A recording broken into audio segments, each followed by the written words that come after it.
Hey guys, Ryan Airy here, and holy cow, the new Avengers trailer dropped, and there are tons of tiny details that we're about to break down for you. Now I'm going to be talking about this trailer, previous trailers, the Entertainment Weekly cover story, and a little bit about the leaked footage. So warning, huge spoilers are about to follow. And before we begin, if you're interested in learning about each Infinity Stone and how they mirror the theme of the Marvel movies, check out our brand new series on the Infinity Stones, beginning with the Space Stone. The trailer begins with one of Thanos' circle ships over Lower Manhattan. We saw these ships in previous trailers, with Spider-Man landing on one in his Iron Spider armor and rising above Manhattan. In this trailer, the ship begins over southern Manhattan, which I find interesting because in previous trailers it's farther north on the island. So if the ship is moving north, it's more than likely headed for Greenwich Village, where Doctor Strange is keeping the Eye of Agamotto, which contains the Time Stone. Gamora is telling someone about Thanos' goal, to gather the Infinity Stones and end half the life in the universe with a snap of his fingers. This is a reference to the Infinity Gauntlet, when Thanos gathers the gems and does just that. And if he succeeds, it's an easy way to thin out the cast of all these movies. Now the edit makes it look like she's talking to Tony Stark, but I don't think that's the case. She's on the Milano, while Tony appears to be in a room with wallpaper, similar to the decor of Doctor Strange's Sanctum Sanctorum. It makes a lot more sense if she's telling Thor about Thanos. Remember, as we saw in the previous trailer, Thor meets the Guardians first. The shot where Thanos adds the Space Stone to the gauntlet is reused from the first trailer. This is likely on the ship of Asgardian refugees.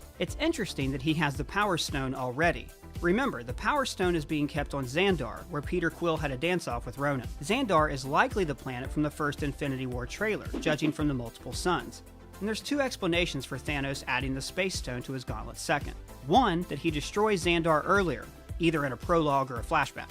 Or two, a phenomenon I like to call Thor's eye patch. Thor's eye patch refers to anything that Marvel released in a trailer that is later changed with CGI, like this shot from the Thor Ragnarok trailer where Thor clearly has two eyes, and this same shot from the movie when the eye is removed. So in these trailers we only see two stones, but that could just be a Thor's eye patch and Thanos really has a whole gauntlet full, so take everything here with a grain of salt. The next shot is Thanos, likely on the Asgardian ship, wearing armor similar to what he wore in Guardians of the Galaxy. I want to jump ahead in the trailer just a bit to when Thanos gives Thor a space noogie. So we see Loki standing between a lot of scary looking people. This is our first look at Thanos' elite troops, the Black Order. Proxima Midnight is holding a spear to his throat, and we've actually seen her before in a previous trailer fighting Captain America. I'm betting that after Thanos manhandles Thor, Loki hands over the Tesseract. Remember, the reason Loki invaded Earth in the Avengers was to claim the Space Stone for Thanos, so now he's making good on that promise. There are lots of bodies strewn all around,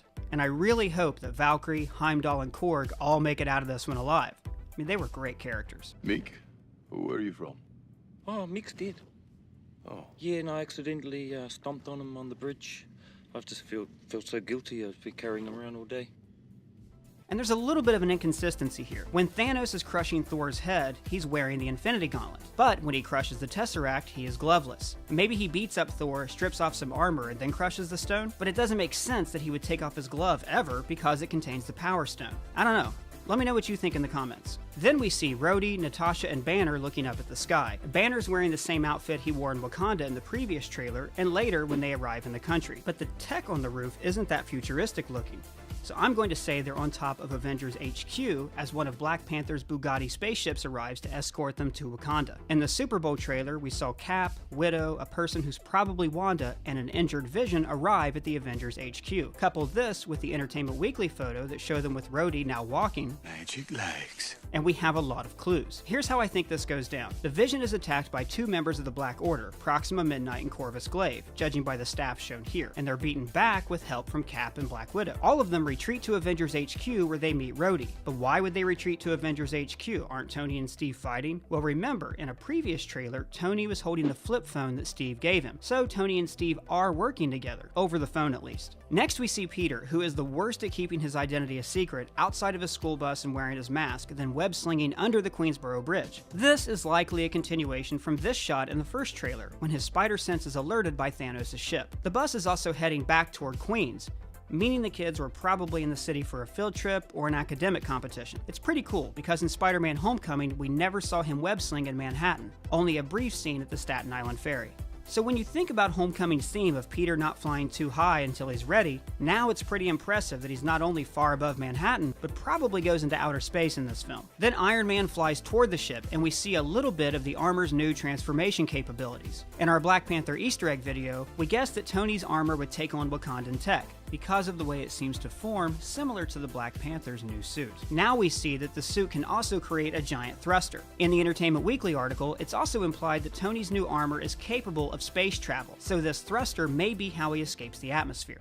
Also, it's likely that he's coming to Peter's rescue by bringing him the new Iron Spider armor that we see later in the trailer. Then, Doctor Strange opens the Eye of Agamotto while still standing in the Sanctum Sanctorum. For a guy who was told not to mess with the natural order, he's being pretty cavalier about disrupting the space-time continuum. And notice, the stairs behind him are ruined, so this is after he and Wong found a shirtless Bruce Banner crash through their ceiling. I think that Thanos transported the Hulk away, and that's how he lands on Earth. And furthermore, Tony's talking to Banner when he says, "Tell me his name again." Tony says, "We have what Thanos wants, so that's what we'll use." The trailer makes it seem like he's talking about the Mind Stone, but I think he's actually talking about the Time Stone. From all of these trailers, it looks like the team is split into 3 groups: Iron Man, Spider-Man, Doctor Strange, and half the Guardians, Thor, Rocket, and Groot, and then Captain America and friends. In the Entertainment Weekly article, director Anthony Russo said that Cap made the decision to bring the Vision to Wakanda, so it would make sense if Tony had a separate plan to keep the Time Stone from Thanos. There were a lot of theories floating around the internet about the Soul Stone being in Wakanda,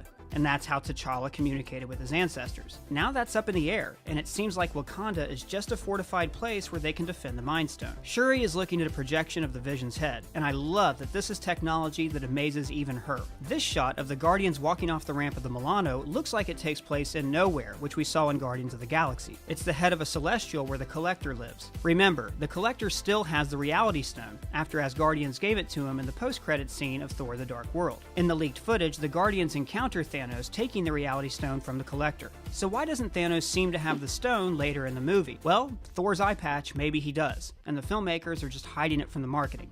This pod on the left looks like one of the mining pods from Guardians of the Galaxy, and also what we saw Rocket, Groot, and Thor fly in the previous trailer. It's very likely that these 3 are on a quest to create Thor's new hammer, Stormbreaker. That's probably what this shot was from a previous trailer, Thor forging a weapon from the heart of a dying star. This is supported by what we see later in the trailer, with Thor back in a cape in some kind of space refinery with Rocket and Groot. In the background, there are mechanical circles similar to what he was working in the first 2 trailers. And when lightning hits his hand, it looks like he's holding something.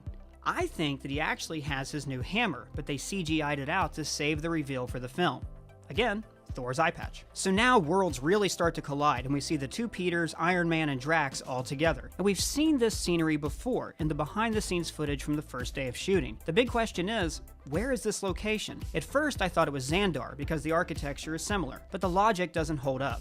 If Thanos obtained the Power Stone first, and Tony's team finds out about Thanos from Banner after Thanos gets the Space Stone, then Thanos already has the Power Stone, and there's no reason for anyone to fight amongst the ruins of Xandar. Or maybe, just maybe, Thor's eye patch. We have a couple theories about where this location is, but first we have to look at the battle on Earth, where Falcon, War Machine, and the Wakandan troop transports are flying to the front lines. In the distance we see Thanos' other ships that landed in a previous trailer. I think these ships are likely troop transports carrying his army, the Outriders. We also get a good look at the new Hulkbuster armor, which has a triangle on the back exactly like the new arc reactor on Tony's chest. Based on the Hulkbuster's clumsy movements, I think that it's actually Banner inside the suit, and that he's unable to turn into the Hulk. But you're asking, why did we see the Hulk in a previous trailer? Because, perhaps after he's overwhelmed by the Outriders, Banner finally hulks out and busts through the armor. Now we see what I think is a flashback of Thanos, still wearing his full armor, kidnapping Gamora as a child. Nebula, Gamora, and the entire Black Order were kidnapped by Thanos, then conditioned to become warriors. In this scene, it looks like Thanos' soldiers are keeping the people at bay, while the little girl volunteers for tribute. Now let's talk about this mystery location with these giant, broken down, spider-like structures. This is where we saw a lot of earlier fighting between Thanos, Tony, and Peter. Now it looks like the Guardians of the Galaxy and Doctor Strange are there too. And if you notice, Doctor Strange is making small energy discs for Star-Lord to leap onto.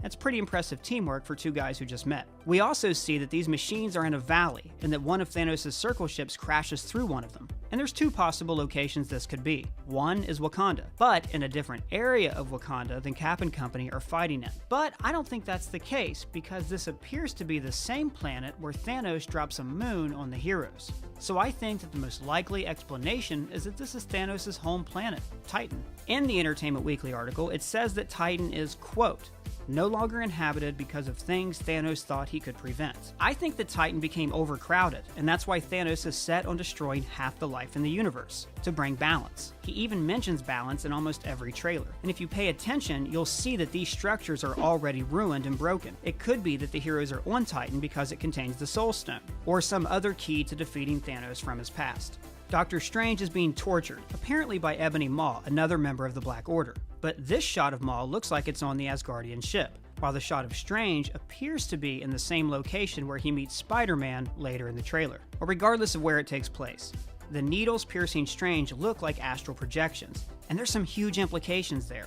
If the Black Order can also attack with magic on the astral plane, then they're more of a match for Doctor Strange. It's interesting that in this shot, Strange no longer has his levitation cloak, but he does have the Eye of Agamotto around his neck, so maybe the eye is mystically bound to Strange unless he releases it. Thanos says, I hope they remember you, and it's hard telling who he's talking to. The trailer makes it look like Tony, but I think it's more than likely Gamora or Nebula. They cut together the scene of Thanos leaping with Cap catching Thanos' glove. It wouldn't surprise me if Thanos was fighting on two different planets at the same time. Literally punching Cap, turning around, using the Space Stone to travel to Titan to chokeslam Spider-Man, etc. In this completely awesome shot, you see that Thanos only has two stones. This means that either we have a case of Thor's eye patch, or Wakanda is not the final setting for the film. Maybe all the heroes fail at keeping the stones away because they're in two different locations, and they have to unite in a final climax that we haven't even seen in a trailer yet. So here's a question I want to leave you with. How in the heck is Steve Rogers strong enough to catch and hold Thanos' punch while he has the Power Stone? Do you think this is bad writing, or does Steve maybe have an Infinity Stone in his pocket he hasn't told anybody about? Let me know what you think in the comments. Thanks for watching, guys. If you're finding us for the first time, please subscribe. We also have a ton of great MCU content, like our series about the Infinity Stones and our recap of the Marvel Cinematic Universe, one film at a time.